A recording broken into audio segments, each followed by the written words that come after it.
Ce soir à 21h10, TF1 diffusera le troisième volet de La Famille Tuche.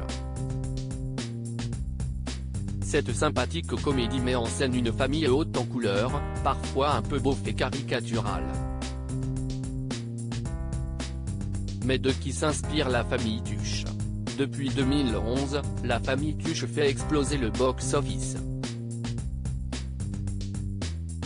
Le duo de Jean-Paul Rouve et Isabelle Nanty, accompagnés de leurs enfants Sarah Stern, Pierre Lotin et Théo Fernandez, et de leur mamie Claire Nadeau, sont devenus peu à peu des stars du cinéma français. Il y a quelque temps, la comédienne nous racontait comment elle avait connu son mari de fiction, Jean-Paul Rouve. Et il se trouve que celle-ci était sa professeure de théâtre. Cela fait partie des joies et des bonnes surprises de ce métier. Quand j'ai été la professeure de Jean-Paul, j'étais toute jeune, explique-t-elle, avant d'ajouter, il aimait le grand théâtre, le théâtre sérieux et artistique, il avait bon goût. Il jouait très bien, dès la première minute. On comprend mieux d'où vient la complicité entre les deux acteurs. Leur famille est devenue emblématique d'un certain mode de vie français. Mais la fiction rejoint-elle la réalité? Ou plutôt, la réalité a-t-elle inspiré la fiction?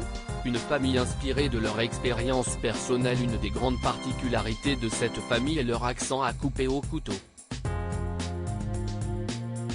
Or, la façon de parler de Jeff Tuche serait inspirée de l'enfance de Jean-Paul Rouve.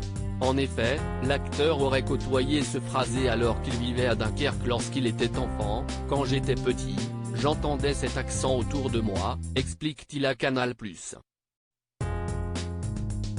Isabelle Nanty, quant à elle, s'est aussi inspirée de son expérience personnelle pour interpréter le personnage de Cathy Tuche.